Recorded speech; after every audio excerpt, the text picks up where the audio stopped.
mean, that's normal. If we got it right on the first try, something feels like it's going wrong.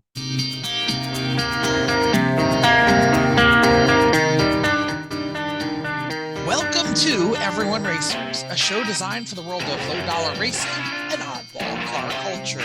It doesn't matter what kind of Lemachamp or Lucky Track Dog league you run, SCCA or NASA, we won't discriminate, as long as you drive it hard and build it yourself.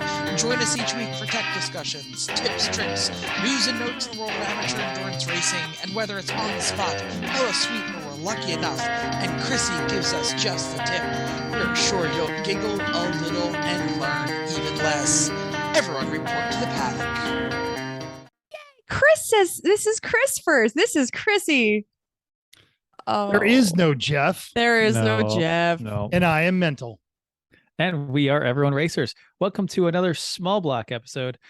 3.5 decades after GM's initial effort that no one remembers back in the 20s, the small block that everyone thinks about from Chevy was actually born, developed as a replacement for the Stoveboat 6-cylinder. The 265 cubic inch 4.3-liter turbo fire engine arrived in 1955 as an option for the Bel Air and Corvette. So if you're not driving your Tri-5 Chevy, get out your bingo card.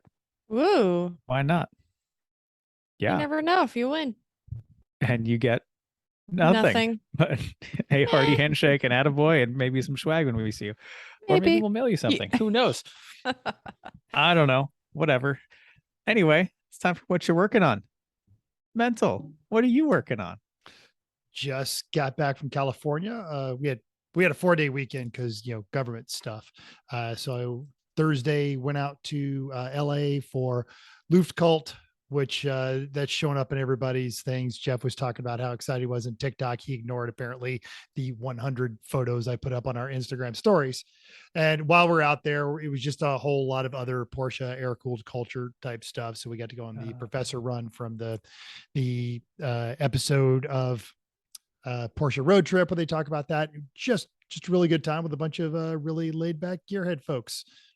Rami from the Rami Show, Dwayne Wick from Wick's Garage, and the Dirt or Die podcast. So yeah, just having a good time. How about it. So it's a old Porsche thing. I had no idea what it was because even in German that doesn't make sense. So okay, old Porsche thing. Got it. In LA, there must have been a lot of them. Dang. It's curated by Patrick Long, and they do it at the Long Beach Pier, or they'll do it at different locations. And rather than just have everyone lined up like a firing line, they deliberately place cars in unusual places, and they actively curate and seek out interesting and different cars, and not everyone gets in. And in fact, we will link to the Dirt Die podcast where Dwayne's car got accepted and no one else's did, and they were all talking about being Loof rejected. And yeah, so it's an interesting. What do you do? Is there like a parking lot for rejects? Well, there's a Porsche only parking lot, which is hilarious because I watched them turn away a gorgeous BMW 2002. And, but that's, and then John Polnick made t-shirts that said Loof rejected. And they said, funny, we understand it's not a cash grab. Please don't do that again. Wow, this sounds like they have no sense of humor. And it also sounds, it's stressful to me. Yeah. I don't like going and somebody judging me at the door and then be like, yeah, you're not good enough. Oh no, it's done way beforehand. You get judged way before the show starts because they tell you where to park. I don't know. There was some, one of the 959s was there. There was a 934/5. There was the, as you walked in, the Singer 930 that they just made right next to the carbon fiber. But it's like 911 is only just to work coolest of the coolest cars. Yeah, no, they seem like they're very serious. Most interesting of cars. There was a 912 there that they drove from New Jersey, and they beat the crap out of it on the professor run, so much so that it was smoking. And then it looked like, absolutely. That's what I'm saying. It has to be interesting, not the best. So people thought they had decorated the roof with Coors cans, and it turns out, no, those were empties because they'd started drinking right after they parked the car. That's just where they were putting their cans. So there was some really, and it's that there was some art displays and microbreweries and good coffee. And it was just, it was an interesting show. I thoroughly enjoyed it, especially if you're even remotely interested in Porsches. Lots of 356s, 914s, that sort of thing. We need to bring a trailer rejected shirts. There you go. Brought a That'd be trailer, had good. to use it to take my crap home. Yeah. Or didn't bring it anywhere because they wouldn't let me. So there's that. So, I hear you. Chrissy, what are you working on? So I have been working on the trim on the front of the house. Chris will tell about what the part that he's been doing. But we are changing the whole front of the house, and it used to be blue in various shades of blue because we painted blue a long time ago, and some of it's rotted, some of it's broken, some of it just hasn't been painted in a while. So I'm making it from blue to white. So it was a couple Ooh. colors, couple coats and prep and all that good stuff. So That's a bold move because the white shows the dirt. Chris will tell you why we chose white. So I have also been working. I've been doing an audit at work. So I'm at my job and people are demanding me to work at my job, but I also have to be in a conference room to handle an audit. So it's been really a rough couple days. But I'm here with you guys and that's great. So Chris, tell us what the other half of what the house stuff is going on. I did the trim, which is if anyone's ever been to our house, which it's the second story of the front side of the house is like a Tudor, faux Tudor style, whatever. I wouldn't have picked it, but it was the way the house is, with trim over stucco. And the trim, I don't know how long it's been there, but it was starting to rot and warp and it looked bad. So we said, I'm not painting this stuff again. Wood is terrible for the outside. So we're going to use AZEK PVC trim boards. So we did. Thing with those is you can't paint them any dark color because they expand and contract because they're PVC, and then they bow and flex and do weird things. So we said, all right, well, we need to keep it a light color. We looked at potential little light colors that we said, nah, let's just leave it white. So we left it white, and that way also it's the lowest possible maintenance because there's no paint, and it'll just pressure wash super clean and it's easy. So this is the time white is actually low maintenance. I love pressure washing too. Yeah. Clean up the garage after rally and stuff, and we did a scrap metal run. That's always fun to bring all the scrap, and we always play Over can under. you guess how much scrap we're gonna get today? How much are we gonna get? Because you never know. Chrissy lost Price is Right rules by 10 cents. She was 10 cents over by Price is Right rules, so Chris she lost. picks 15. I pick 19 because I always feel adventurous, and it was 18.90. That is legitimately impressive to be within 10 cents on a scrap. Well, I metal. lost, so there's Went over that. though. And then Chris even tried, and he was like, "Well, we didn't say Price is Right rules," and I said, "That's assumed." So that's okay. No problem. True. Didn't lose anything. Yeah. I still got 18.90 for crap, so that's cool. Mm-hmm. Great. Dave and Bobbin, what are you guys working on? I'll let Bobbin start. Go ahead. The kitten. Kitten. Fantastic. We trapped the kitten behind Dave's house right when we got back. Yeah. And he has a cold. He's very sneezy. So I said, it's time. He has to come in. And so we got him, but he's at my house because there's nowhere for Dave to quarantine him. So yeah. So that's been fun and cute. And his name is up still. Yeah, we're still fighting over the name. Yep. It's We're a the thing. leading contenders. It always happens. There's a lot of Yes. What are the contenders? We'll put it to the listeners that probably know both of you. Anyway. So Cheeto, he's orange. And it goes with the car. Just Yeah. saying. Uh-huh. I like it. That's my favorite. I like Milo too. Max is cute. He's so cute. Lager. Mud flap. No, what did Tim wanted? I don't No, even know. Tim said Motul, Motul. I like it. So, right? oh my gosh. Wow. Anyway, Every one Lando. of those names are really good. All of those names. Lando. Yeah. 'cause- Lando. And we'll talk. Well, actually, we put it in since it can't be Ricardo anymore. No.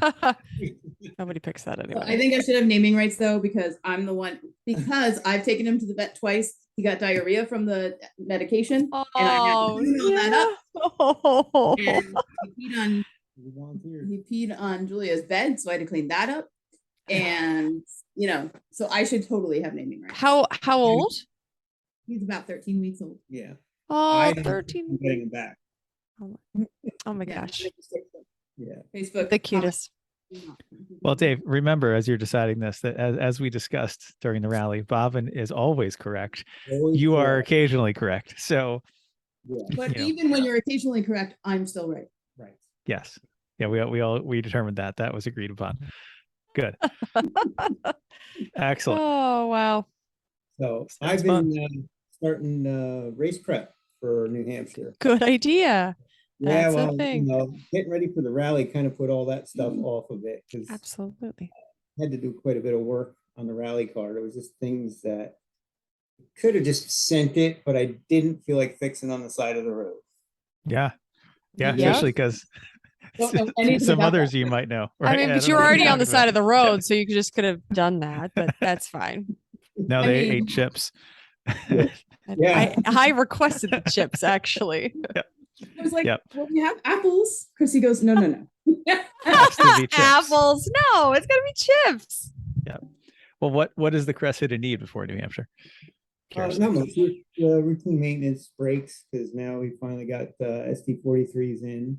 I'm going to change the starter because it was acting up at Thompson and just routine maintenance. Fluids Oh, and that's such. nice. Yeah, it is. Okay. That's great. Ready? Excellent. Ready? News and notes time. From Reuters and elsewhere, we finally have some flying cars. Well, one flying car. On Monday, a flying car built by Chinese electric vehicle maker Zhangping. I practiced this. Darn it. Zaji. Xi Ping. Thank you. I know. Its first public flight in the United Arab Emirates. Video linked in our show notes. Right now, the company is looking to launch the electric aircraft on international markets. The E-Volt VTOL, Volt, whatever. X2 is a two-seat vertical takeoff and landing is lifted by 8 propellers, 2 at each of corner of the vehicle. The demo flight lasted 90 minutes. The flying car maker described the demo as important base for the next generation of flying cars. The general manager, Mingguan Q, was quoted, "We are making step-by-step moves to the international market. We first selected Dubai City because Dubai is the most innovative city in the world." Wow. In addition to the all-electric, it has an autopilot. Oh, because that's exactly what we need. The 40-year-old George Jetson was born on July 31st, 2022, and its future of flying cars may very well be within his and other children born in this lifetime. I think the real reason they started in Dubai is because where's the place where people have more money than they know what to do with and are willing to waste it on stupid things and limited regulation? There you go. There was part of it that was the only city that would allow them to fly it, but the pricing of that car right now is targeted between 185 and 225, which is less than a Lamborghini. It's pretty futuristic looking. So many crashes. We'll see. Great. Well, General Motors is getting into the power game. Frank Marcus at Motor Trend gives us the lowdown. The General just established a new business unit called GM Energy. Their stated purpose is to independently market energy management and resiliency solutions, especially in the wake of the rolling California blackouts and other unstable grid areas. Looking at you, Texas. The plan is to utilize their fuel cell and Ultium battery systems to provide energy security broken down into 3 subsets. Ultium Commercial is a 1 megawatt battery-based energy storage that can be used as a failure backup or stabilize their power costs by charging during off hours and discharge during peak usage. GM EV owners can get an Ultium home biodirectional EV charging with a vehicle to grid energy sharing. Think of your truck or car powering your house when needed. And finally, there's the already existing Ultium Charge 360 being moved to a new division. This makes various charging networks available through a single GM mobile app and might be expanded on a contract basis to other brands. And I read more about this. Actually, the thing they're excited about is that, Friday afternoon in California, right? Everyone comes home, turns on their air conditioners, turns on lights, turns on everything, right? And that's when the big peak is. But that's not when you need your car to charge because you just got home. You don't really need your car to charge right then. Your car just has to charge by the next day. So if they can use some of the power from the car right then at peak load, and then overnight when no one's using anything, charge all the cars back up, like it kind of creates a a capacitor in the system for things that are there, but they have to know what's actually going to be there and have some stability based on it. So that's kind of where they're thinking of going with this, which makes some sense, really.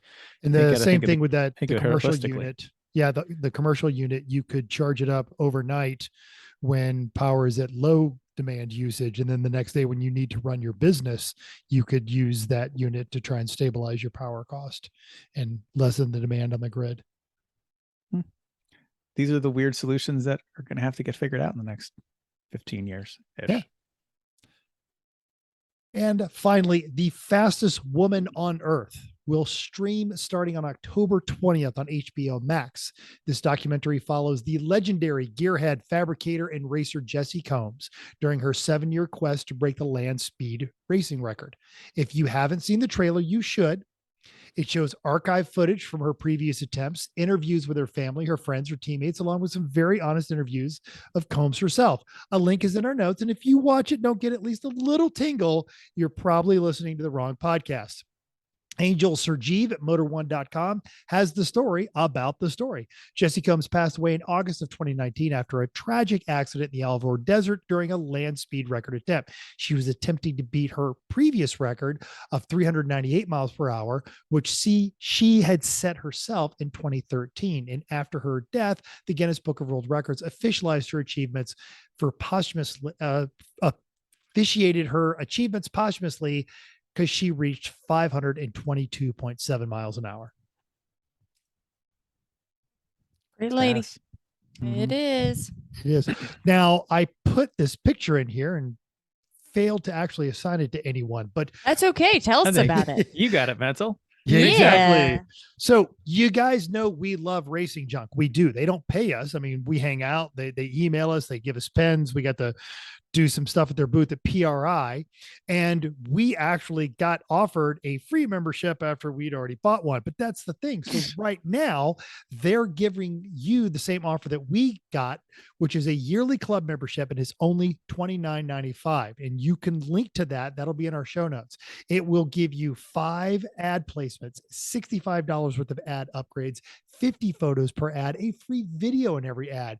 You get a member label, you get higher ad placement, you get faster browsing because it turns off all of the ads, and you get discounts on various racing consumer products. We're on Racing Junk all the time, not just looking for stuff for the shows, but just because it's a great thing today. I was looking at a Formula Ford located in Texas for sale. I'm just saying. Oh, right. That's There's fun. all kinds. Exactly. They've got great stuff on there. And if you're trying to sell something, Racing Junk is a great place to go because it's an entire national network of people out there, and it's going to end up in their newsletters. They're other people who talk about it on their podcast. So if you are looking to buy and sell, racingjunk.com, if you're looking to do it a lot, consider that impressive offer. $30 gets you an entire year of a club membership, racingjunk.com.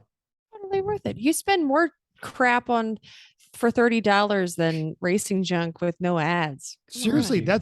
that is a meal at Chili's That's- for one person. right? You spent more on stupider stuff. Yeah. Yep. I'm all about that. Okay, upcoming races. Lemons is at the Ridge, one of my favorite tracks in the world. Smells like AMC Spirit. There are 42 cars there. 1 BMW. Wonderful. Wow. 1 Miata, 1 Honda, no Porsches. And one of the 3 Subaru teams is Dial 555 head gasket. That's amazing. That's about right. Yep. Greatest Lemons grid ever. Check it out. Watch it on Nice. Race Monitor or however you watch races. Pacific Northwest, doing it right. Amazing. Lucky Dog gets Shukwalla down in the desert. 38 cars, 15 BMWs, sad trombone, We'll 9 see. Miatas, 2 Hondas, 2 Porsches, and wave your arm toilets or poop in the dark. Yep. They don't have that. Chuckwalla, they barely have toilets, but anyway. Yeah. Well, at least when we were there, the generator went out at night, and of course, Lemons race, other people get gas and get it going again to start back up, and everything works again. So, yeah. So invite Lemons to your racetrack because they'll fix your stuff. Kind for of. you. Although Yeah. that was brand new when we got there. Very Yeah. new, correct? I Yeah. think. So All right. So go. Yeah, do it. Do it. Excellent. Some weeks ago, we talked about Hungry Bill from the Grassroots Motorsports Forum and how he was collecting supplies to help people in the Ukraine. You, listener, like many others, stepped up and helped, and he reached out to us to say, quote, "Hey everyone, Hungary Bill from Grassroots Motorsports here. Just wanted to say thank you again for mentioning my last UK run on your podcast back in August. He gave us a quick by the numbers. He was able to deliver 200 kilograms of humanitarian aid to the residents of Dnipro. And that included school supplies, stuffed animals, children's medical supplies, and over $5,000 worth of stuff. It also included a 12-channel portable EKG machine for the 31 displaced children that are there. This particular trip was not without peril. While he was in Dnipro, it was attacked 4 times, as well as the day before and the day after he left. The missile defense systems put an effective umbrella over the city. A house was destroyed in a nearby neighborhood, but Bill added, quote, luckily no one was hurt. We will have a link to the efforts Bill is still making in our show notes. Thank all listeners for your support. We are humbled that Bill listens to us while he's wrenching on his 4Runner. Right now, he's prepping it for a Budapest to Bamako 2022 rally, but he's going to be back in the Ukraine in December. Yeah, Bamako is in Africa, by the way. So that's the kind of drive he's talking about. And the thread he's got on GRM is great. He's doing all this in his 4Runner that is appropriately janky, that he's been hacking back together. And to put the windows up and down in this whole trip, he has to reach in the door, find the right wires, and splice them together to get the windows up and down. Oh, that's terrifying. Oh, so next time you're at the junkyard and you see a 4Runner with power windows, it's a first gen, isn't it? Yeah. So, but like when he's going to some of these military checkpoints, he's like zap, zap, zap, zap, let the window down. Yeah. Good job, Bill. Wow. Anyway, Brian S saw the rally pics and said, y'all got Faces vet for the A team. I have no idea what that means. The TV show, the A Team, towards the latter seasons, Face drove a Corvette like yours. Oh, cool. Yep. Thanks, Brian. And yeah, I had this for Jeff, who's not here, but on the gas station picture, Jaime from the Race FF pod was absolutely, you would put a picture of the Corvette on the digital display from the Chevron station, and Jaime was like, 3-spoke wheels. That's so 80s. Yeah. It was great when I just sat there fueling up the car, and when the car you were actually driving and fueling up comes up on the gas pump, that was great. I couldn't resist. That was exciting. Yeah, I don't have those cool wheels though. Mine are a different kind of rad. But yeah. Anyway, Chrissy. Oh, I have to do all of the thing. Yeah, I didn't know this one needed a sim racing. So we're thinking, is it time to bring this back? And with Dave here, this is the perfect person to ask. Like, I know Dave, you've been doing it anyway. You've been having some other Monday night stuff, but we decided to take the summer off because we're all busy. What do you think? Is it time to bring this back? E1R Monday nights? Yes, absolutely, no doubt. Okay. We've actually continued doing it. Like, I've been setting it up every Monday night anyway. And Great. We've been getting the same core group, but I think a little more promotion. Maybe we'll get some more people. Maybe change the format a little bit. Okay. Sounds good. So what changes do you think we should make? Like, before, in the past, we've just done it like, whatever. Like, what do you want to run? All right, fine. And just put some stuff in. So like, let's talk it through. And obviously we want to hear from anybody else that has any comments on this. Tell us, what do you want? But Dave, what do you think? Like, you do more of this than any of the rest of us. You tell us. This one shaking her head. Yeah. So much. I think we should do some of the same thing and then maybe throw in some, like, I'll say, quote, actual races, like maybe instead of real racing, two separate, not real. No, it's not real. It's fake racing. It's a game. Instead of having, like every week, just nonsense races, throw in, every couple of weeks or every 3 weeks, like something, a little bit of a, say, like an hour race or something, what's the race. Longer stuff. Okay. Yeah. But change it up, go back and forth. Now, I did enjoy when we did the touring cars for a while last year, because it was nice having kind of a similar car every week that was fairly easy to drive and that you could get a decent setup on and you felt kind of comfortable with. Should we do something like, should we pick a kind of spec-ish kind of group of cars this time, or should we move it around, or what?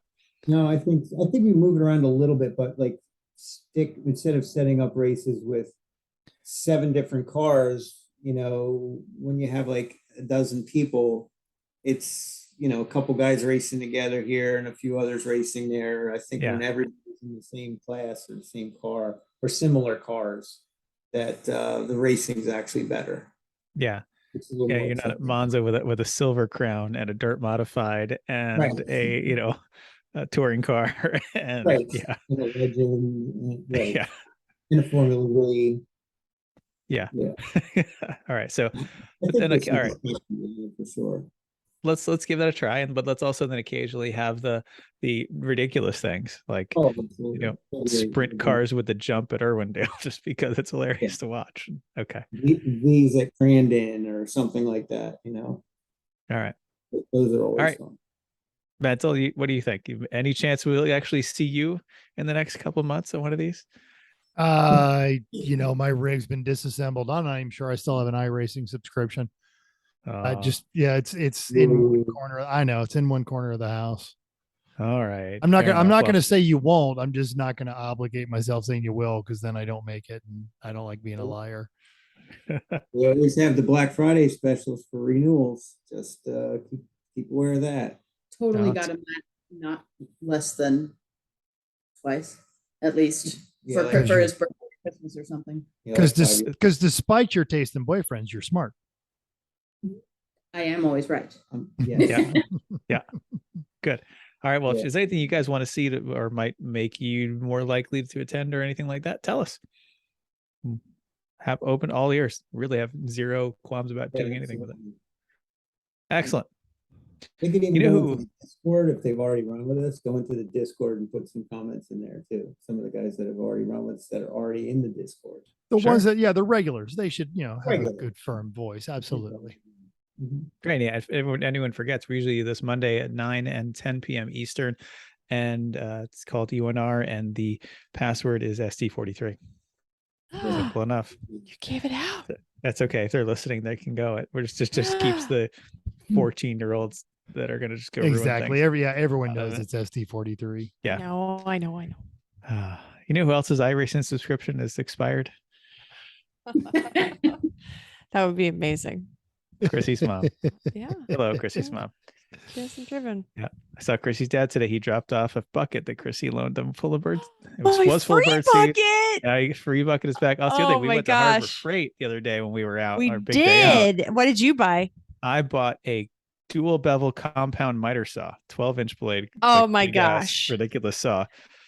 Good to do the trim work, because I have this little stupid miter saw I've been using for everything for years, which is fine for 2x4s, and that's about it. It's good for a little trim work too, but I wanted something more heavy duty, so I bought this ridiculous saw. And as part of all that, we got a free bucket. Yay! Yes. We always need a free bucket, especially when you buy 40 pounds of birdseed and some stupid squirrel eats through the bag. Because it's not the squirrel's fault. You left it outside overnight. The squirrel's like, fine. This is great. There's a buffet. I did that, and then I put it in my free bucket. Anyway, main topic time. We were just on a rally. We went on the Lemons Fall Failiage around New England, and it's about time we tell you about it. We were supposed to do this last week. My fault. I was driving home in said rally car. It only died 3 times on me on the way home from Cape Cod, but we can talk more about that as we keep going, because we're going to talk all about how the rally was. That's why we're here with Dave and Bobbin. They were on the rally too. They had plenty of good fun laughing at our failures and supporting us and just being wonderful company on the rally. So we're just going to go through what our experience was. Sound good, guys? Absolutely. All right. So I think let's start off with the cars, because the cars are always a focus. We can talk about what our cars were, and then the other things that we saw as we showed up at Lars Anderson in Brookline, Massachusetts. So start off with telling us a little bit about your fine steed on this journey. Our fine steed, I actually found, or was actually offered 3 years ago by the guys in Queens that I have made contact with since getting this Cressida, the race car. And the funny story is the Cressida race car was owned by one of them when it was still a street car. So anyway, he had picked this car up from somebody, one owner. It only had like 85,000 miles on it. A little bit of rust, but the brake lines in the back were rotted through, and he just didn't have time to mess with it. So I bought the car for like $800. and as a future possible Lemons car, like a replacement chassis. And this isn't what is it for those who may not know exactly? This one is an 88 Toyota Cressida. Okay. Stick with what you know. Yes, exactly. I mean, I've got every part under the sun for a Cressida. So What was it Kinda that makes happened, sense. Chris? Like somebody mentioned him to him, but Yes. didn't know it was him. Oh yeah, we were totally at one station and talking with some other rally people. They had 3 air-cooled Volkswagens, so they're mentally ill. And they were asking about the Cressida, like, we haven't seen one of these in years. Oh, hey, someone races one of these in Lemons in the Northeast and does really well with it. So And funny. I was like, yeah, What? him. Oh, you should have said like, no, that guy's a dick. Oh my God! Wait, I hate him. Yeah. Ew. Yeah, No. Dave got referenced to himself. That's He was amazing. talking to the guy. Oh, that's awesome. I know that Yep. guy. He fondled me for years. Oh no. that was Tom. Oh, Yeah. that's funny. So, but so anyway, bought that car as possible future Lemons car, and then we talked about doing a rally like several years, but especially this one, the fall rally, but it always ran right into the race in New Hampshire, so it was like couldn't really do both. We even talked Turned into a about. cow. I'm sorry. So Wait, they've got this wait. great background. I was gonna on say the you don't Zoom understand that background if behind them, which is a bunch of cows, and Dave's head is right in front of the cow with the biggest face. So if he leans back slightly, his head turns into a cow. So it's good times on the video if you ever wanted to watch it. Bobbin's crying over here. Yeah. So I got derailed. So anyway, we even actually talked about one year of like having Aaron bring the race car up, and then we do the rally, but then the rally wasn't ending until like showing up to the track till like Saturday late. So it just wasn't gonna work. And it was nice when we saw that when they released the schedule that they separated them by a few weeks. Like, oh, we're definitely doing it, so but I had fixed the car and had it on the road a few years ago, but just haven't really been driving it much. The air conditioning didn't work. And it just convenience of it. And then had to kind of get my ass in gear and get it roadworthy, for this rally. So the air conditioning still doesn't work. It's got a leak, but full rally, don't need air conditioning. But as I was driving it, started hearing noises and other things that were kind of getting worse and worse. And I had to do some work on it before we actually got started on it. Like, what kind of things you need to do? Oh, that was so, any significant. Well, the first noise I heard was like a bearing noise from the rear. So I decided to, instead of messing around with trying to swap bearings, because it's a real pain in the ass to change the rear bearings in this car. You have, needing a press and what have you. So just like the race car, I swapped out the rear arm, used one of the race car spare arms to do it, and got it all back together, started driving it some more back and forth to work. And then I heard another grinding noise that was progressively getting worse. And I narrowed it down to most likely like a pinion gear and a differential starting to go. And so I had to swap out the rear diff the Friday before the rally. We're running out of spare parts for the actual race car. Yes, the race car is, I do have another diff, but Uncle Dave will be slightly less prepared this time. Slightly less prepared. But otherwise, that was it. I mean, everything else, the car was actually No. What else? The roof leak. Oh yeah, that's right. The thing, that leaked on the passenger side of the car. Oh, because he forgot about that naturally. Yeah. No Well, problem. actually, my test drives, or like while I was driving it, I ripped it up to about 90 to see how it handled, and the windshield trim just flew off the front of the windshield and uncovered a couple of rust holes, I guess, and I'm pretty sure it's the original windshield, and all the plastic clips that hold in the windshield trim, like the double face tape, was just like dry and just decrepit. So I was actually able to get another piece of windshield trim and put some windshield sealer From like California. Permatex, from California. and was able to, I thought, stop the leak. And luckily it didn't rain on the rally, but on the way home, or actually it was after we got home and I was driving back to my house and the windshield's still leaking. So, But we had beautiful weather, so yes. Yeah. Fortunately, the weather was great. It was great. But Excellent. The car is actually, it's got some rust, but a lot less than the race car actually does. Oh yeah. And so it's like, I'm at that point with it where it's like, do I really just fix everything half-assed because it's going to eventually be a Lemons car, or do I kind of like fix it semi-right? So maybe if I don't turn it into a Lemons car, it's still a decent car, you know?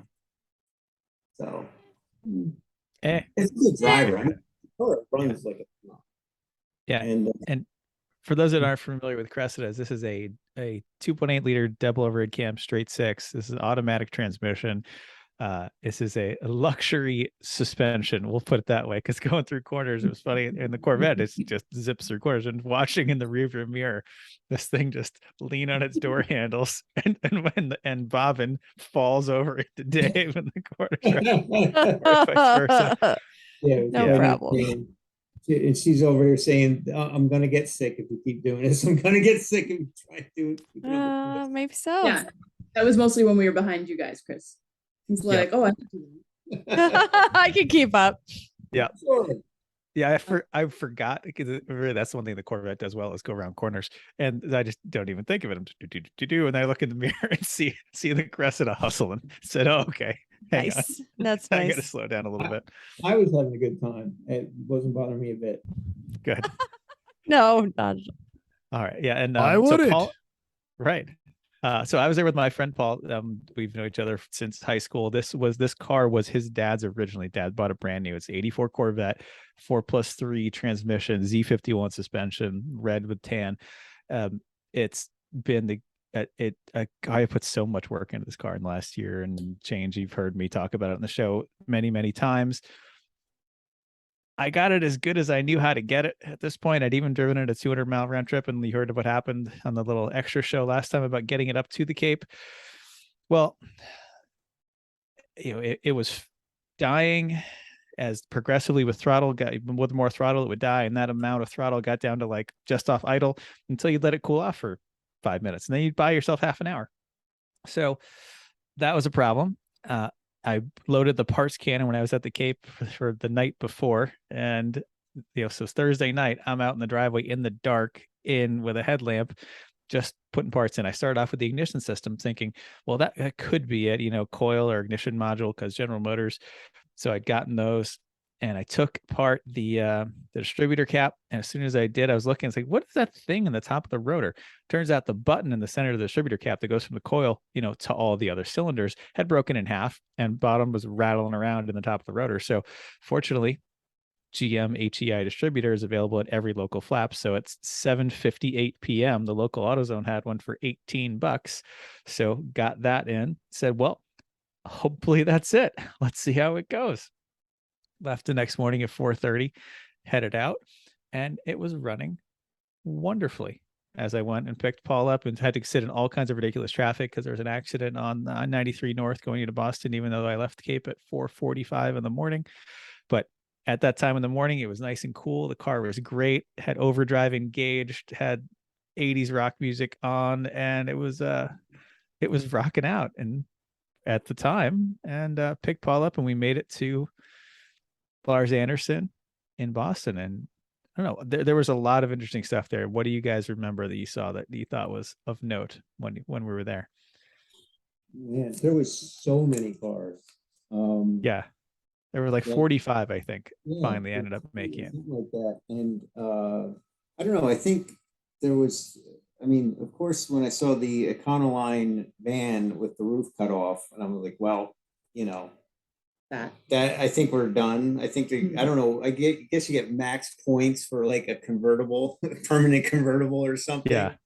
There was just many. Edsel was awesome. The Edsel and the Imperial were yeah. awesome. It was a 59 Edsel sedan that was a 6-cylinder 2-speed transmission, and that they were from Connecticut. Those are racers too. The Chrysler Imperial, I think that was a 62 maybe, but it was teal. It was enormous. It was gorgeous. That thing was great. Let's see. Well, I'm trying to think what else. There was an ambulance that was frightening. Like the patina level was so bad. It was so terrible. And apparently that was leaking massive amounts of oil everywhere. But it was a disturbing looking ambulance. There was the 3 air-cooled VWs, 1 van, 2 bugs that were running together. And they even had a spare engine in the bus just in case for any of them. And they left copious amounts of oil. That's the thing. Every time we'd stop for a checkpoint, you'd always could tell where you were in the right spot because there's all the fresh oil spots all over the ground everywhere we went. Our friends from Cheese Bolt were there with their Taurus MT5 manual transmission 86 Taurus and their Ford testing setup, which was an excellent commitment to the theme that they had. That was with David and Greg. There was the Pinto wagon that had like the, what do you call it, the round. It was the cruising wagon. Yep. There was an El Camino that had a Mercedes diesel swapped into it that had 2 adults and 2 large dogs all in the cab of the El Camino for the week. Really big dogs. They were big dogs in the cab. There's so much more. I'm not even remembering. That little MG with all the toys on the back. Oh yeah, MG midget. Yep, that was a 14-year-old and his dad, and they just piled stuff on the trunk lid and the luggage rack. It was fantastic because it was that kid's birthday, and one of the challenges that Jeff gave everybody is take stuff you find on the side of the road and give it to Max for his birthday. So everybody did. It was amazing the stuff they found. Oh yeah, there's toys and all kinds of parts. Somebody had given them like some kind of a wing or spoiler or something off of a car. And we were at one of the stops and they were trying to figure out where to put it. How to put it on a car. Now, before we get too far into this, because 90% of our listeners know exactly what you guys are talking about. What is a Lemons Rally and what is it you're trying to do? You mentioned points. Well, the Lemons Rally is, for simply put, is like a scavenger hunt. And they have a whole point system. I didn't go into the weeds of like trying to figure out points because we lost points right away by bringing a Toyota, by a Japanese made car, and only get a few points back for the age because it's from the 80s. But there's points on what you bring, and everything from the country of origin, of course, the decade it was made, how terrible it is, how terrible you are. How it is, your theme, just there's all kinds of points on just what you bring. Like I said earlier, there's you get points for a convertible, points, extra points if the top doesn't work, and then I think if you completely cut the roof off, you get even like more points. Yes. Yep. So, well, it depends on every rally's got different ones. Right. And then you get points on your route too. They give you a route book for the day of checkpoints to make, and there are different levels of points for each checkpoint where you go and take a picture of your car and post it on Instagram with the right hashtags. And Eric Rude sits there all day looking at Instagram hashtag pictures and counting points. And that mostly you just try to make it, I think, really. Yeah. I think it depends on like what your level of commitment when you're going into it, or what you want out of it is, you want to hit every stop and all the bonus points, because there's bonus challenges that you can get extra points for each day. What were some of the bonus challenges on this one? What do we have? Yeah, go ahead. The first one was it the one I remember is the lake thing. No, the crash plane. There's also mystery scavenger hunt places where like lemons, I think it was like hashtag lemons find it. So they gave you like an idea of what you were looking for. So the first one was a small commuter plane crashed in 1980 something, and 11 out of 12 people on board survived. Go find it. On the spot. Yeah. So they gave us the town. So as it turns out, my daughter's boyfriend grew up in that town. So yes. So we found the reference to the flight because they gave you the town, But then we like, okay, well, where the hell is that? So, because it was some random, like, there was no address. It was like, and you Googled where it said it was, and it was not an address. So I'm like, dude, where is this? I'm texting him. We had just left his house a couple of hours That's ago. awesome. And he's like, and then I found a reference to like an intersection, and he's like, oh, I know where that is. And so There's I said, Howie. There's Howie, yeah. Hi, And Howie. Yep. That was so I later said, on. That was send it to the me next on a day. map. I said, send it to me on a map. So he dropped a pin on a map and sent it to me. So we That's found awesome. Oh, Um, good. that was that one. That wasn't the first. That wasn't There the was- first stupid thing. What There was was the first Uncle stupid Sam's grave site. That was, I think, a bonus one. thing? I forget the You know, first weird stupid thing. weird stuff. Basically, look up Oh Atlas no, Obscura. it was the clip clop coconut The coconuts. thing. Oh, Like if yes. we're gonna go to the castle that we didn't go to because we were Yeah. too busy fixing your car. Yes. Oh. To be fair, we were not really going, Oh. but yeah. Yep. That's awesome. So you So- basically, Bobbin was our route master. She Oh, looked at all these things and started Googling and figuring out where we should go. And she did a wonderful job of that. So, yeah, because Yeah, if you haven't met it's- Bobbin, she's organized. And we all Super agreed organized. like we didn't want to go through the heavily trafficked areas of Connecticut, so that worked out. Yeah. Mhm. We all had a agreed lovely that- drive once. No, it was very nice. So day one, we start off, we leave, the route, the official route would go down, and it's not an official route, it's just checkpoints you're going to go on. So the official route would go down outside of Boston, through some southern suburbs, eventually through Providence, Rhode Island, through couple other Rhode Island towns, and then down kind of along the southern coast of Connecticut before kind of heading north after Hartford, working your way up to northern Connecticut and then over into upstate New York along the Hudson and then up to Albany. We skipped the southern stuff. But on the way, we're leaving Brookline, heading down VFW Parkway, and I decided I had incredible deja vu because this is the route that I used to take from my house to my high school, which is also right next to where Paul's house was. So I'm sitting with Paul in his car that he had in high school on the road that I used to drive from our house. And it was like, this is way too flashback right now. So, but the car was running fine in the morning, even though it had been in all kinds of traffic. Things were good. Make it to the first stop, get out. Sorry, Paul, it's your turn to drive. You haven't driven this car in 20 something years. Let's do it. So he gets in and he's like, man, I don't remember the shifter and clutch being this bad. I'm like, yeah, they're not very good. Just the way it is. I was like, sometimes you got to give it an extra pump just to make sure it's up the top. And he's like pumping the hell out of it. I'm like, I don't remember it being that bad. And then so eventually he tells me like, yeah, there's like nothing there. I'm like, oh, okay. And he tells you this just as we're getting into Providence, as we pull up to a stop. Right. And he's coming up behind Dave. He steps on the clutch and like nothing happens and the car stalls because it's in second gear and you can't clutch in. We push around the corner, and sure enough, the car pulls up behind us is Amanda from West Coast Racers. Will know Amanda just by one name, Amanda. Everyone knows Amanda there. She's doing the rental car run, so she's right behind us. Nice to see her. So we pop the hood, and there's clutch fluid spewed out of the reservoir onto the master cylinder end of the brake booster. Like, what the hell is going on? I'm pumping it. I can get it to come back up.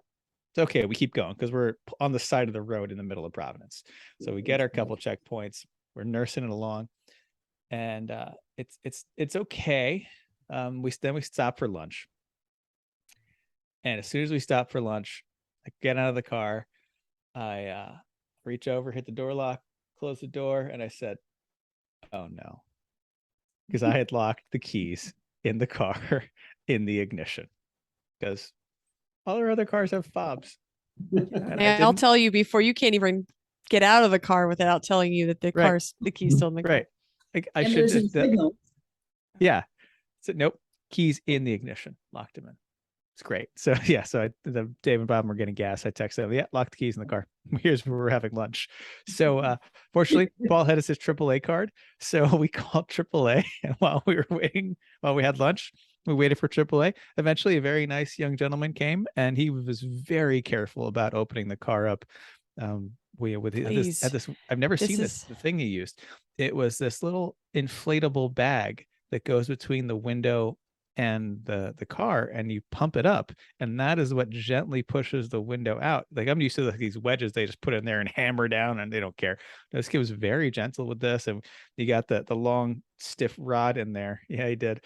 And was able to hit the unlock button on the passenger door to do that, and we got back in. And we actually lost basically no time from losing the keys in the car, but it was a fun thing to post. The car was older than that kid. Oh, totally. He was terrified. That's terrified. Oh, because I think he thought I liked it because I look, you know. I think he thought it was a really valuable car. Yeah. What's it say on your shirt, Dave? I feel like that was probably apropos after a few minutes. Can't pick something, chuck an F and wrench. Right through the window. That would have I gotten like you the it, I like access. it. Yeah. Well, I was wearing the Corvette official owner's costume. I mean, I had the Yes. white sneakers, the jorts, the white socks up, the Hawaiian shirt, and the logo Corvette jacket, which was funny that one time we were in a gas station and a random person was like, "Oh, hey, that's your Corvette out there, right?" I'm like, part of me thinks, how can you tell? You know? Oh no. Yep. And he was actually very excited. Yeah, and then what about Paul's attire too? You know, Paul Oh my 80s it up. gosh.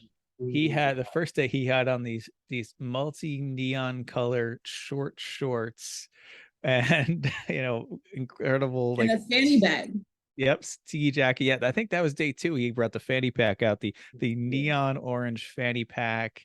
I mean, the 80s stuff he had, the acid wash jean jacket. He had tags on the clothes, like from Bradley's. And, I don't know, like What nice touches. Yeah, That's amazing. He had a Varney shirt that had tags from Filene's Basement. Yeah, the Wow. sweatbands, the glasses.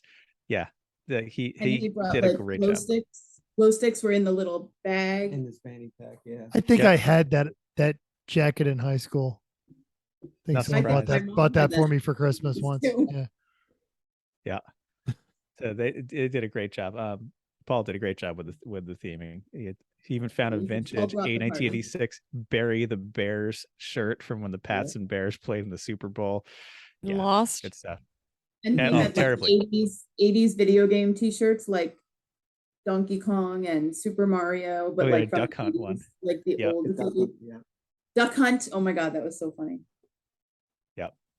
Those were, you did a great job. So we missed your theme. I mean, you had a black. The black is not a theme, but you Black is not a theme. Orange is the only thing. no It's not a way. theme though. No, That's- because Orange as isn't Jeff- a theme. even Orange the is not a judges theme. wear orange, mental. Sure. So our theme, I'll let Bobbin explain it because actually all her idea. Only because it was Boston.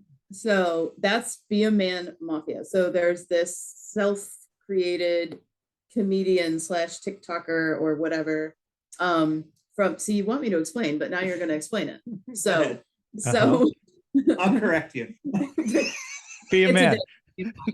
So he mental's dead. So this guy, his whole shtick is be a jerk, like be a sexist pig, and like say all these things like if something, not this his shirt, which is not like the sexist pig stuff, but like what was like if your girl, or he says broad, threatens to leave, help her pack. Be a man. Be a man. And so his tagline at the end of each thing is be a man. So, and he's out of Boston. So he had been watching it and showing me these clips periodically. Oh no. And I was like, oh, well, we should do that because, it's Boston. Right. And so that was it. And so he got the flag, and ironically, like, there's 3 p.m. Well, this one is be a man mafia. So anyway. Yeah, basically the Be a Man it's like a group of comedians out of Boston, and just out of a gag, they did like a TikTok video a few years ago with this guy, and he's I think he won't let his real name out because he wants to still keep some privacy because he's like 63 years Or- old. A job. Yeah, well, I think I think he's actually probably retired because many of them have gone viral, and it's really mocking men and the ridiculousness that things that I men think do. I think I've seen this one. It's give your girl a nickname she can't stand, and he's like, "Hey, sweet cheeks, get over here." Yes. Yeah. That's Yeah, man. absolutely one of my favorites. So yes, there's like countless ones. You know, like the chuck of an effing wrench. It don't go to a mechanic. Watch YouTube videos. Be a man. Just there's tons of them. So and it's just everything went viral, but most of it's just like mocking how ridiculous men can be. It's actually more. It's being sexist and misogynist and ridiculous because that's the way men can be. And because they're out of Boston, she thought it was like an easy theme to do, something we could do. What else were we going to do? You know, like with a very black, reliable black Cressida. Toyota Cressida you know, that doesn't break down. Yakuza. like something we could do easily. Oh, that one needs sound for the full effect. Yes, sad trombone has to be on the.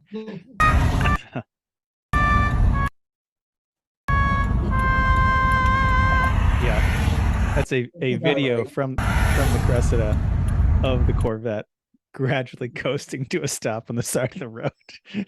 On the Yep. interstate. Yeah. If Totally. I'm not mistaken, right after you just done like a fourth gear pull on him or something. Yes. Yeah. That was right after the clip you showed earlier with the quote unquote race, where we both get passed by a really big pickup truck in between us. But they pushed it too hard, apparently. Yeah. So fast. All right. So So back fast. back to day one. We're middle Connecticut, and the clutch is getting after lunch. The clutch was basically gone. So we pull into a Dollar General parking lot. We try to bleed it. Fluid came out great. Like no bubbles. It was just dirty, but no clutch. And so we're sitting there messing around with it, and I'm pumping the clutch, and it's not working. And so I put my finger in the reservoir because as we're pumping it, I'm watching like a little fountain come out of the clutch master cylinder reservoir, and that doesn't usually happen. So I put my finger in the reservoir over the hole in the middle. If I cover that hole, all of a sudden I've got a clutch pedal. So we said, all right, it's definitely the master cylinder. So Yeah, the fluid was really dirty. It was like metallic. and that was changed 5 days prior to new fluid, and the master and slave were both new within the last 1,000 miles, and the clutch line was brand new. So bad master, apparently. So we start Google fooing, where can I get a clutch master cylinder for an 84 Corvette near Hartford? Turns out there's one in West Hartford, 24 miles away through the city of Hartford was the nearest one. It was on our way, but so we proceeded to drive there, no clutch, through the city of Hartford. So there's a lot of rev matching, a lot of slowing down in traffic to leave a big gap in front of me, timed a couple of lights perfectly, and a couple of times I was able to get a little bit of a pedal out of it, just enough that I could kind of jam it into first gear and get it going that way. I didn't actually have to start it in gear ever. But we coasted into the AutoZone parking lot where they had a fresh, nice concrete pad right out front. So we stopped there. It's going to be used. Yep, absolutely. Got the part, put it in the parking lot. It took about an hour. It was no problem. Parts was there. It was reasonably priced. Also got a slave cylinder too, because just in case. And I said, we're done. Get in the car, start it up and leave. Hit the ignition switch. Nothing. Just click, click, click, click, click, click. Not the battery, just starter would not engage. Nothing. So, well, crap. So wanted to see if it has a clutch safety switch. It sure does have a clutch safety switch. Guess what wasn't working? The clutch safety switch. So pull the panel out from under the pedals, refine that, unplug it, pull it out. I had one little piece of wire in the car that was about 4 inches long. So if I reach all the way into the footwell and jumper that one wire while holding the key on, it would start. So that's how we drove the rest of the day. Is every time we went to start the car, had to open the door, reach way down by my foot, hold this wire in place on these two terminals. And if I held the wire in place just right, I could turn the key and start the car. So that was a great way to finish the day, but it worked. We left the AutoZone parking lot with the clutch at about 75%. Occasionally had to double pump it, but it worked and it got us the rest of the day. Yeah. Yeah. That was, yep. And Dave enjoyed eating chips, watching his friend fix his broken Chevrolet while he had his Toyota. So We did have one problem with the Cressida. A little light on the dashboard that tells me that there's a tail light that went on. that's true. Yeah. And I told you, oh yeah, it's the Was inner it a bulb. tail light or was it a light on the dash that was going wrong? No, it was a tail light. Yeah. It was the there's a inner light bulb on the right tail light. Fortunately, I was behind him enough to say, "Oh, that's the one." And Dave, how'd you fix that? It was pretty tough. I took the bulb out. I like He blew on it. blew on it a little bit, put it back in, and it worked. Yep. Yeah. But then That was Chris, you had another issue like further north in New York on that same night. You were losing Was your it throttle again. Yeah, because oh yeah. Was it that Yeah. day still? I thought It that was the was. next day. no, because remember we were at we Oh went yeah, to we're going up the hill. yeah, we were going up the hill on that Yes. really windy Yeah. road. Yeah. like, Yeah, in we Paris. just left Rhinebeck Aerodrome. We were going up this hill and they started to give me the throttle problem again to the point, and it got bad really fast to the point where I couldn't get up a hill. So I had to pull over to the side of the road and let it cool off. And they came back up. Unfortunately, other rally people stopped and said, "Are you all right?" It's like, yeah, we know we're good. Just had to let it cool off. So we let it cool off a little bit. And yeah, sure enough, it did what it does. It started back up and it was okay. But then we started to talk through like, what is this thing? When has it done this before? And it's always when the car has been run all day and it was fully heat soaked. And the point I can know it's fully heat soaked is when the cup holders are hot. That's when I know it's really fully heat soaked. And You also stuck your when finger in the hole where the gas was. I It did, was warm and wet, you said. it was. Yep. Yep. It sure was. These are the And, things I remember. Absolutely. And then wow. Also, the car had less than like a third of a tank of gas. It did this on the way to the Cape too, and it did it now. So we said, well, maybe it's the fuel pump. Maybe the fuel pump is in rough shape because it ran out of gas and got, sometimes that overheats them. And when it does not get in a full tank of fresh gas, because the gas tank in this car is right above the exhaust, and that gas tank was getting hot, as I figured out by putting my finger in the tank and saying, oh, that's hot in there. Warm and wet, warm and moist. Right. Damp. So we said, well, let's stop and get gas the next station we see and fill it up and see if that's any better. So we did, and it was. So for the whole rest of the rally, we kept it above half a tank of gas, and it never did that problem again, and it still hasn't. That It's not problem. the best part of that gas stop for me. That was the pickup with all the dogs. That's true. Tell us about the pickup with the dogs. Well, having nothing to do with this rally at all, but we stopped at that gas station and there was a pickup full of labs, and it Like was 5 of them. yeah. And the guy comes out, and of course, some guy starts like, I don't know what he was doing, some random guy, and the dogs start barking at him. And the guy is like, they're actually super nice. And so it's a mom and a dad and their dogs. They're puppies, except they're not puppies anymore. But that was like So the good. highlight of my day. Yeah, Bobbin was gone. I'm like, oh my God. We lost Bobbin. So anyway. So then we continued on and did checkpoints in the dark. Yeah. Yeah, totally.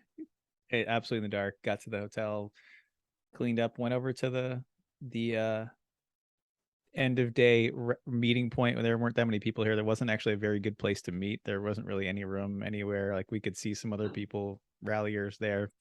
So whatever, we had some Italian food. We watched a local get belligerent and get kicked out by the owner. That was Well, fun. that's always exciting. And he was Yeah. like 70. Yeah. Yeah. He's an old man. He just got drunk and belligerent.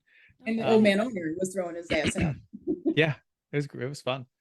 A side No, of garlic no bread there video. means I am a whole disappointed. plate. Right? Yep. You couldn't do a We were side tired. video. Chrissy would have totally gotten the video. I We would were have so done tired a at this point. Bobbin, do something funny, and I've been like, I totally had no idea what was going on. I was like, what? What's happening? His poor wife. Yeah. I think Oh, it's been- the planning of the places was obvious that they didn't anticipate as many cars and participants to show up. I mean, it's 43 cars show up. What's that's got to be like a record for a Lemons rally. It really does. That's because normally it's in the 20s. That is huge. Yeah, and I think I'd heard like the disappointment of the California rally was like I think less than 10 actually, or something like that. So like that restaurant would have been fine if there was like Like 15. 15 20 people, people. 15 participants, 15 cars, it would have been okay. I mean, think of like, your neighborhood pizzeria joint with like a dozen tables and then like a bar on this one had a bar on the other side. Right. Not that one. That was also that was small. that was the next day. Okay, because that's Hungry Hippos, and that's pretty awesome. Yes. But still no vegetables.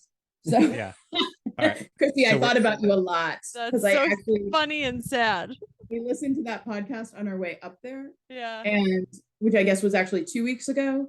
And you're like, I just want a vegetable from your rally way back in the day. And anytime we got to that night with Hungry Hippos, and there were no vegetables. No. None to be found. Lots of cheese. It's impressive because Vicky and her sister were there. Vicky Fisher. Yes. Wasn't her sister, but yeah. Oh, I'm sorry, Vicky. I'm sorry. Yeah. All right. So we're at the end of day one. We got a long way to go. We got to keep this rolling. So day two, we wake up outside of Albany, a little sprinkle of rain overnight, but we, David had already been out to his car, found me some female spade connector so I could make a proper jumper wire for my clutch switch. So did that. Car fired right up, seemed good. So we headed out, hit a couple more checkpoints, including driving through a cemetery for quite a long time, like in a very circuitous route to try to find Uncle Sam's grave site.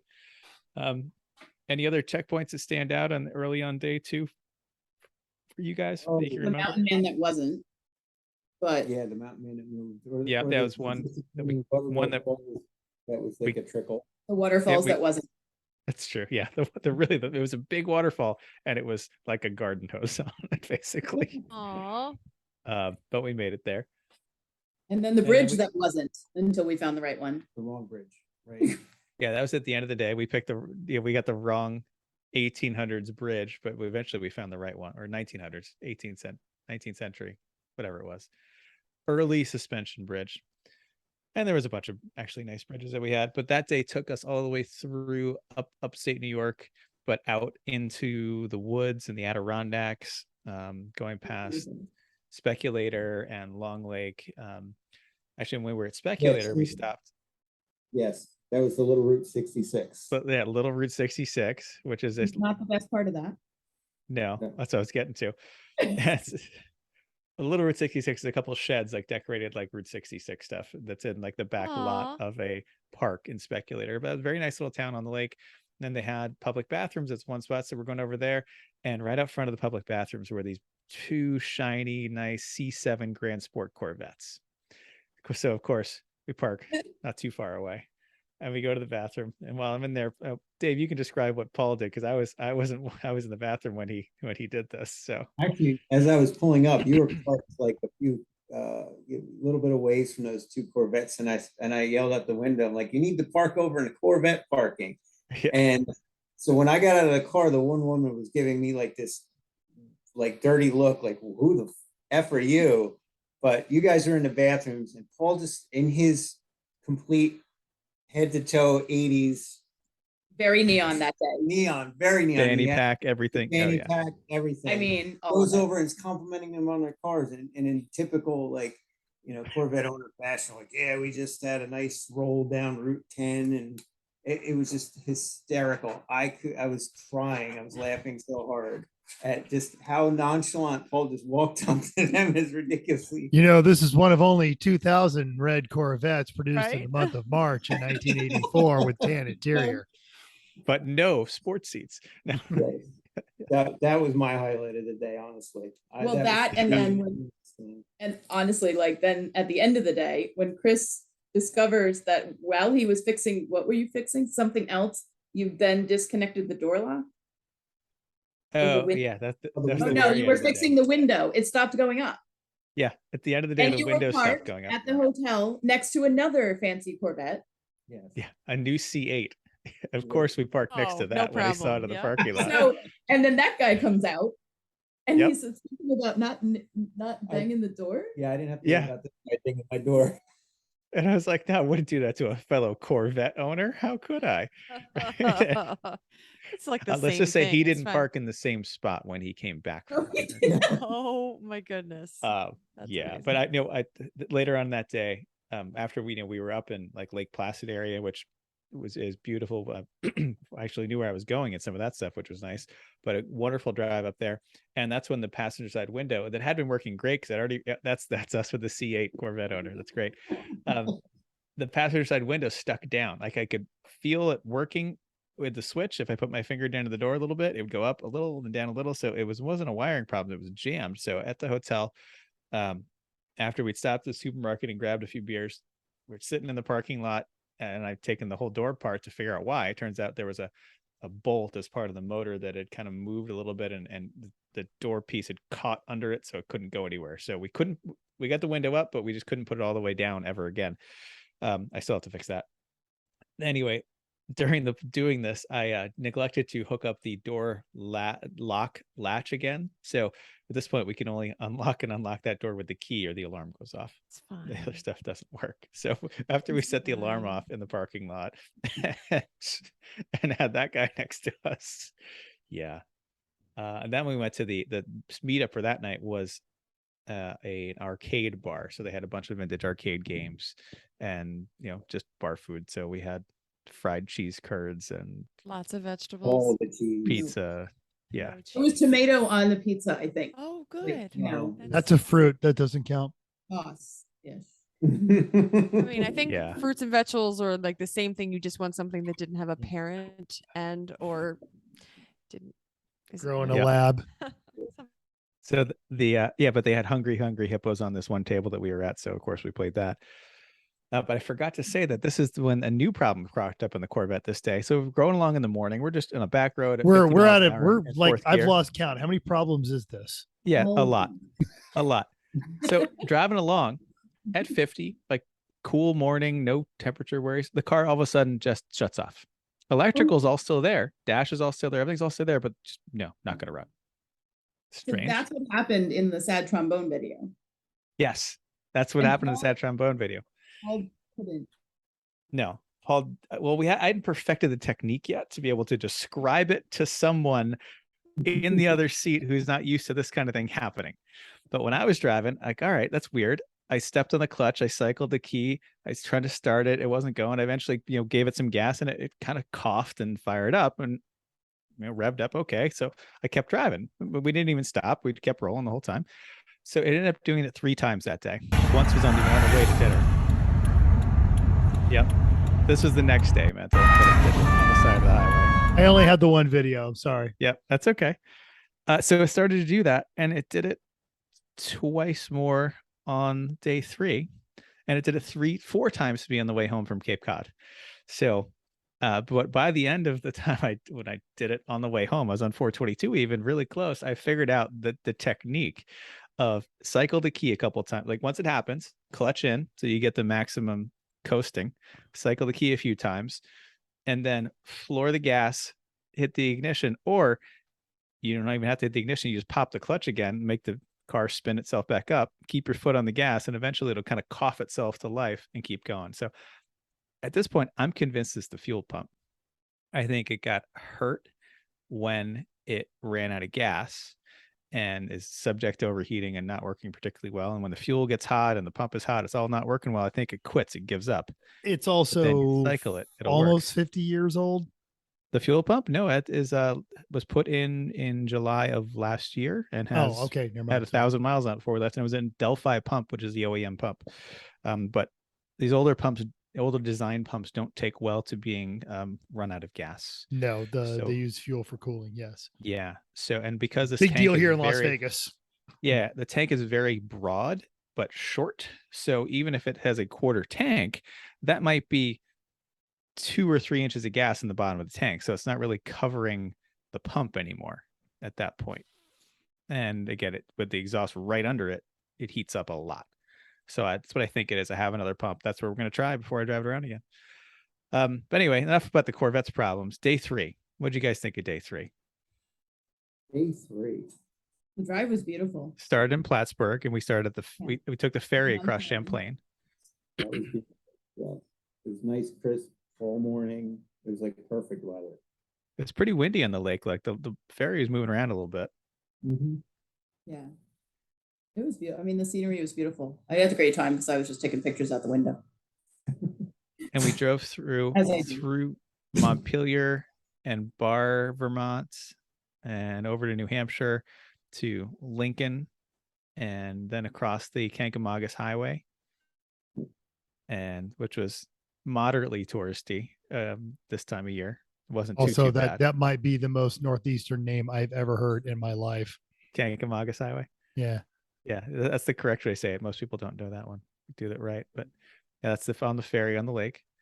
But the scenery was great the whole time, obviously. Then we made our way to Conway, New Hampshire, which is kind of a lot of this is places I have been many times in my youth, so it was fun to be in all those places again. Made our way south through New Hampshire, hit up a couple more checkpoints in New Hampshire and Massachusetts, including a KFC Taco Bell with a cemetery, because and that's as we were going to this place, I noticed on the side of the road there were a bunch of these little tiny cemeteries that had fewer than 10 gravestones in them. I think that was the village. They had put something, and eventually the world changed around it, but here they are. Yeah, there it is. KFC Taco Bell. There's 3 graves, but Don't eat these foods or you'll end up there. Yes. But like, Pretty so Or where did the meat for the tacos come from? Hmm. that actually Long was the debated. hashtag secret menu not so great. So, but that was one of those, like, you have to kind of sort of figure out what they want you to go to. And it gives you a town and it says KFC / Taco Bell / cemetery. So I'm like Googling KFC in this town and Taco Bell in this town. And then somehow it popped up that there was this cemetery, like these gravestones on the corner. So that one was another, like some of them were easy to find and others were less so. You had to kind of sort of figure it out. Good. So the moral of the story is if you're looking for something obscure, just call Bobbin. Pretty much. Oh yeah. Well, no, first call apparently Eric Rude and Or Jeff Stobbs is the one Yeah. who comes with a lot of those things. This one, she was the rally master. I mean, Oh yeah. you're not gonna be able to see it. except all I see is the cow. There. There are Yeah. notes. I got 3 pages of notes while we were doing this. That's why there wasn't that much bickering between us. She was That was busy day the one. whole time. That was day one. The bickering started day 2. So you weren't doing the notes anymore. You had Yeah, she had it all figured out by then. So yeah. yeah. You were Good. annoying. And then we finished at a brewery on just south of Ipswich, Mass, in Essex on the North Shore. Mhm. And that was a nice place, big place, plenty of room for us, good beer, good food. We were way early because we skipped one checkpoint that day that would have brought us into Maine. We're like, we don't really need to do that. Not going to win anything. So we had more beer and relaxed. You know, that was great. I was glad we got there actually early. We got to have some time to unwind and relax and Yeah. watch the place start rolling in. All right. So what do you guys think of the general atmosphere, things you liked? Let's talk about that kind of stuff next. You want to go? Okay. It was super fun. Totally doing it again, whether he wants to or not, but you are. So, and yeah, everybody, just like always, everybody was really nice. And yeah, it was a good time. Vegetables. It's interesting you bring that up Vegetables. because the 2023 Lemons calendar dropped today. Yes, I am. And aware. they've got all the rallies and they've got the shows and of course they've got the races. But the big news on the rally is there's one in Alaska. Yeah, I saw Mhm. Alaska. That's exciting. This one appears to be pretty much the same as this year. Well, it's the same 3 days and called the same thing. Starts and ends in Boston still. So It goes into Maine. It goes to Bangor, Maine.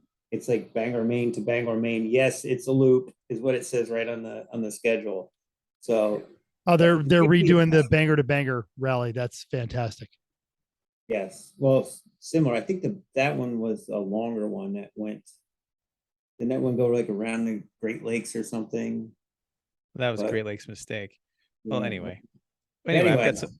I think I've got some ideas for routing stuff that I might tell Jeff about, because having lived in that area, there's some really epic roads that I wish, like on day one, if we had gone out Route 2 in Massachusetts and up into southern Vermont, like near Bennington in that area, incredible driving roads and a bunch of weird stuff out there. So things like that would have been more interesting than going into southern Connecticut, for example. Yeah, there's just also so much traffic in southern Connecticut. Like, I was thrilled that we all agreed we're not doing that. So Yeah. like, one of the things was actually a waterfall next to an apartment building that I used to actually live in. But so it's really, like, not all that, but it's just the whole area is just so congested. And then that was when the car was still kind of acting up. That would have been more difficult. But I think that I like the length. We talked about, we looked at some of the other rallies, and they, the ones that are a bit longer and more spread out. This was good because it was like, there's always stuff going like around, and it's a good length. Like another couple of days, that might have been rough. Yeah, I agree. I think the 3 was days perfect. Perfect. And the thing, this is my first anything rally, and I was happy to see that it was as busy as it was, because you're not on the road like just all day driving, like it's like one stop and then, short drive to another stop and then maybe another 45 minutes to the next one. It was a lot of fun. I was impressed, because this was really, she wanted to do this one when it first came up several years ago when they first started this one. And I was like, yeah, I'll do it. It's something we can do together. It'll be fun, and I was pleasantly surprised at how much fun it really was, and then doing it with Chris and Paul was awesome. Like having them, and then Vicky with Audra was there. It's like, there's people that we know well, we could have a good time, no matter what. But Paul definitely brought the party, without a doubt. I mean, Paul was awesome. It was great to get to know Paul better, and it was a good time. Without a doubt. It was great running with you guys, not just because we didn't have to bring a jack and some extra tools and stuff.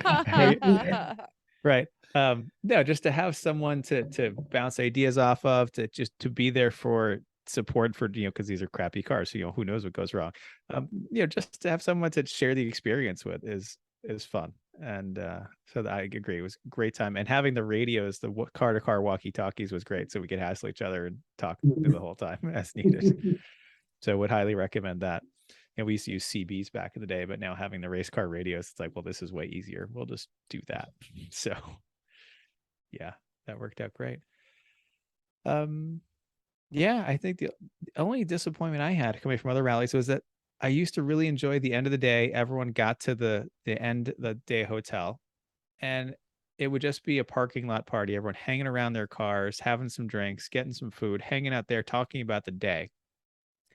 And there wasn't a whole lot of that. And I was disappointed in that aspect of this. It was do you limited. think that was because of this particular event, because of the venues, because it was too big, or just you think that's the way these rallies are going?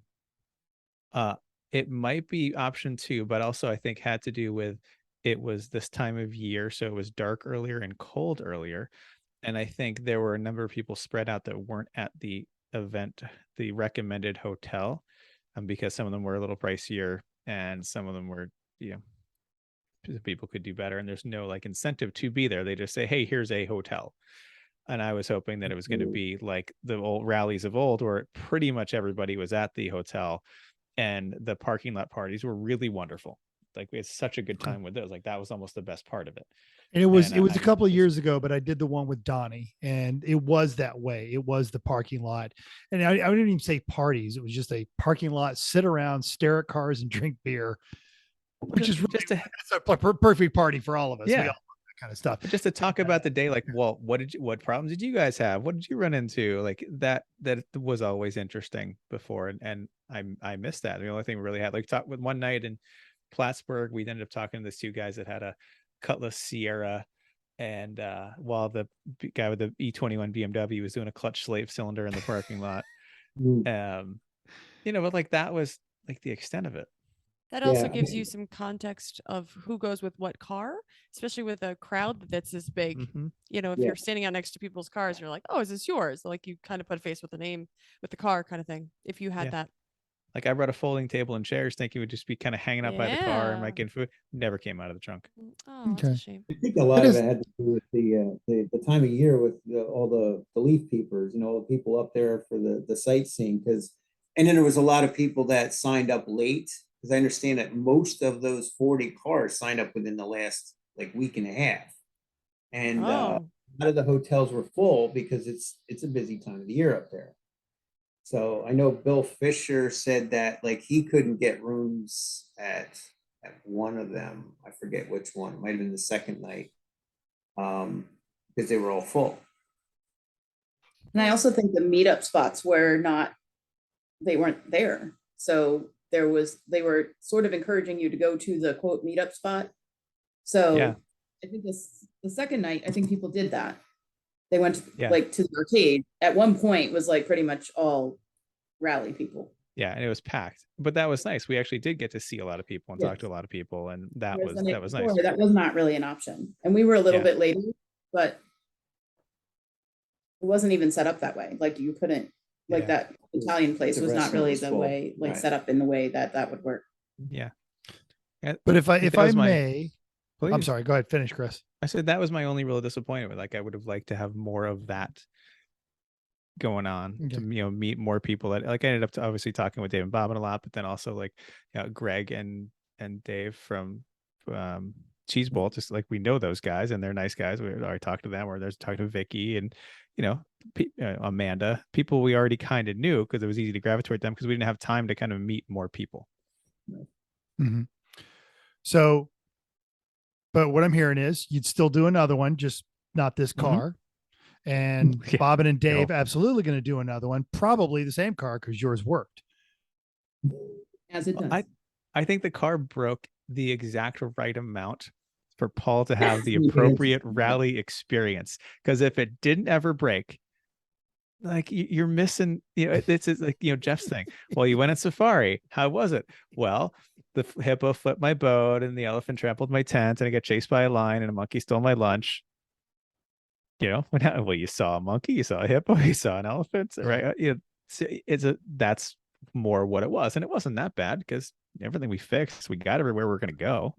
Just a slight amount of adversity made it more interesting. All right. But across the board, I'm seeing 100% because Chrissy, you guys met during one of these things. In fact, I want to go on it again. The oldest of these of the impetus of this organization, we all started on crab can rallies. I love crab can rallies. So all right. But you were missing it when you were looking at the pictures, though. Only from afar of like, what's going on? Bobbin, what's going on? Are you stuck by the side of the road? Oh, that sucks.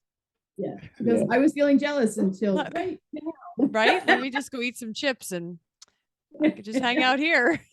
All right. So 4.5 out of 5 people on your screen say do a Lemons rally. The new schedule is up this year. I'm saying do it. I just don't say it. I don't want. I'm okay not doing it. You totally should come.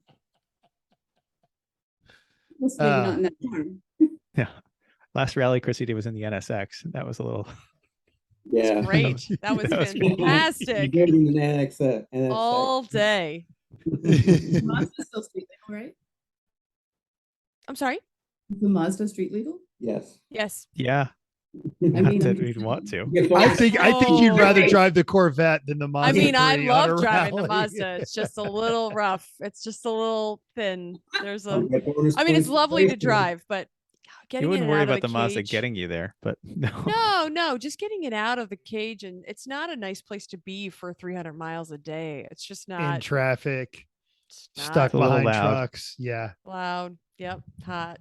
Because even if it's cold out, because there's no insulation. So I don't think that's the right answer. Oh well. All right. Well, Yep. is it time for us to move on to the next subject, which we call Chrissy reminds you of something? Yes. Chrissy reminds you of something. Is this this new? We're I making got this it. up. We're making I this like up. it. I was Chrissy like, wait, reminds you of something. We're doing it live. love it. Oh, that's awesome. Okay, this is great. So if you're going to New Hampshire, I hope you are. If you are, we have all kinds of parties going on. First of all, on Saturday after track goes cold, shortly, you have a little bit of time between track goes cold and dinner time, but we are having a potluck, which is fantastic. Sign up. There is a sign up on the forums, or at least make a plan. If you don't sign up till later, that's fine. Just plan to make something. No potato salad, no half-eaten pizzas, no half bag of potato chips, please and thank you. Bring your food cooked. Bring a spoon, please. And that's gonna be potluck. It's gonna be awesome.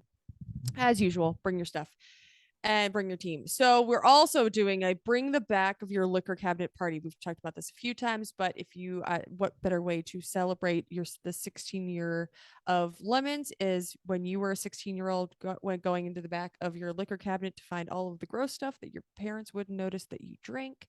Bring that with you. The dirtier, the grosser bottle, rather, the better. We will have a bar. I think we might have a bartender, or we might just have a whole lot of gross booze and shots. But we will have so bring your bottles. We've got a couple boxes, so we're pretty excited about that. And then there's going to be a costume contest and party. So Team Floodstang 147 is hosting a party. They're giving away prizes that may be good. They may not give away prizes, whatever they decide, on a whole bunch of the most common topics of costumes, sexiest, greatest themes, most uncomfortable. There's a whole list on the forums. And they're going to bring their speakers and sound system, and there's going to be a cool party afterwards. So yeah, Saturday night's going to be off the hook. Can't wait. And bring your stuff. So bring your costumes, bring your food, bring your liquor. It's going to be definitely a party. Gonna be no hangovers Sunday morning. Nope. Everybody's none. going to say whoever's driving. Fresh as a daisy. What if it's Bruce that's said, driving? I better stop Yeah. drinking. Something Uh-huh. like that. Yep. Good. It's going to be good. It is going to be good. It's always a great party in New Hampshire. It really always is. I even remember way back in the day when they had the disco stage on wheels, the That's a bouncy thing. castle. This has been a fantastic. Was it when the rapper, what was his name? Spose or I do, you know. But there's I that. don't know. All right. And it is a time for a quick on the Cool. spot. Yay. I got it on the spot. The Corvette is served its time with us. You know, we brought it back to life. It went on an adventure. I'm going to fix the things that are broken, or they're obviously broken, you know, like the fuel pump and the door locks, and the clutch thing. Aside from that, when it runs great now, actually, because it's drove a lot. It drove it almost 2,000 miles in a week. That car has never driven 2,000. It's driven 2,000 miles in a year before. That's about it. So, but it's time for it to go. So on the spot, where should I list it for sale? Ooh. Where's going to be a Doesn't good market for an 84 Corvette? Doesn't Racing Junk have just like a street car section? They have a whole Corvette section, actually. Oh, they do. Yeah. Yeah. I would Yeah. say, since it's the Doug, I'm going to go with Dave on that one. Since it's it is a relatively unique, just shy of collector's car. It's the Doug Nash 4.3. It's got a great story. It's got how many thousand miles, original miles? Up to 46 now. 46,000 original miles. That is a racing junk. You know, there's a Corvette enthusiast out there that will trip over themselves to get that car and Oh, yeah. love it and love everything about it. Even though it's probably the worst Corvette ever, it's still an 80s Corvette. Oh, it's not the 307 smogged California C3. And come on. Second now. worst Corvette ever. Second worst. You raised the bar. Yes. No, I think it's just the nostalgia alone on the 80s cars, and any of them has driven the value up and the popularity of them up. I mean, look at Radwood, you know, like it's just like, that's a perfect thing. Because I think that car is nice enough, because even though it doesn't have the greatest paint job, and it's nice enough to be like a fun car to go drive to a Radwood or to go to a show. Oh, yeah. Or, you know, like, It's totally a fine driver for someone that thinks it's rad and wants to kind of tinker here and there and keep it Yeah. in its best shape. Right. Yeah. All right. You want to sell it for money? Are you trying to sell it for a lot of money? I'm trying to get a fair market value for it. How about that? Okay. My one idea was Craigslist. just to see what kind of characters you'd get. And document it. I kind of am feeling like you post a picture or two, you write a funny ad, and you see what you get. And maybe you don't sell it there. But I kind of feel like you have some opportunities with this car to be able to come up with something that is just adding to the story. You took this on a rally. You don't tell them you took it on a rally, but you have all these memories. Oh, I of think that taking it totally on a goes with the rally. story that this just went on a 2,000-mile road trip. Sure. Yes. But, kind of marketing it to the kind of person that you're looking for. And you'll just, I just want to see what you'd get. That may not be where you get the most money or you actually sell it, but that's just where I'm feeling like For the it should go. entertainment. Hey bro, Okay. I got 2 PlayStation 4s, 3 broken laptops. I Yes. just sold my 300Z because I had a court date coming up to these racer guys. exactly This what I Corvette would be want. perfect. I've got an ATV. It kind And of runs. I have a squirrel that I can put on a leash. I'll bring it over so you can Right. see it. I'm just feeling like selling something Okay. on Craigslist. Here, I was thinking cars and bits, but all right. I mean, later. Cars and bits. You It's could do it there later. Doug DeMuro's version of Bring a Trailer. It's mostly targeted at 80s and 90s stuff. Wherever it goes, I think it wouldn't be too hard to get our buddies over at Bid Nerds to talk about it. So we'll get us a copy of the ad. We'll drop it off. Yeah, then that's pressure. Now I got to take good pictures of it if they're going to look at it. And they're gonna post it somewhere and people watch Yeah. the show. So They will make fun of bad pictures, but we've seen your ability to do that and Yeah, do I good can. I pictures. just got to go to the right place. But if you do it on Craigslist, you don't.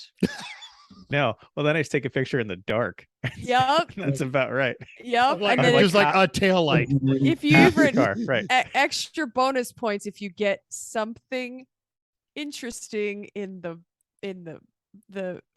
flash of the, like, what do you call it, the back when you Reflection. can, yeah, The the reflection, reflection, that's the word I'm absolutely, looking yeah. for. Yes. You do it while wearing a Speedo. Yeah. Yep. I've got ideas.